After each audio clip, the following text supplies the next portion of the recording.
tongs was commonplace in the 19th century. Every village had its blacksmith. Today, there are only 75 master blacksmiths left in the entire world. Charlie Fuller is one of the 75. Charlie Fuller does not think of himself as a 19th century man.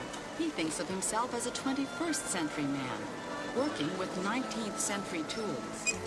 Forge and blower, hammer and tongs. Working with his hands to create masterpieces of the art, whether it's a fence, a barn door hinge, a door knocker, a weather vane, anything that can be made of hand-forged iron. People look at steel as being something very hard, very cold to work with. And I don't like to look at it like this. I like to look at steel as being my clay. But once we put it into the fire and we apply a temperature to it, and in this case with this steel, we'll get up around 2,000 degrees with it, we can bend this, we can shape it, form it, put it in any shape we'd like to have it in. The only difference, we've got to keep it hot. We can't hold on to it with our hands and our fingers. We have to use tools that we call tongs to hold on to it with. Charlie wasn't always a blacksmith.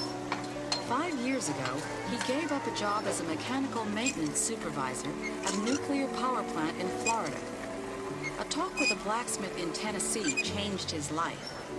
He spent 2 years clearing up his debts. Financially free at last, he quit his job and went to blacksmith school in New Hampshire. I think it's one of the best things I've ever done. We're much happier now. We're doing the things that we want to do. We have a little home out in the mountains here, about 10 miles from where my blacksmith shop is. The only regret I have is I didn't do this sooner. Charlie is impressive to watch. As you can see, when he hits the red-hot metal, sparks begin to fly, and the metals begin to take shape. At the age of 38, Charlie Fuller has a 19th century trade, and he lives by 19th century values. An unusual man in an unusual job.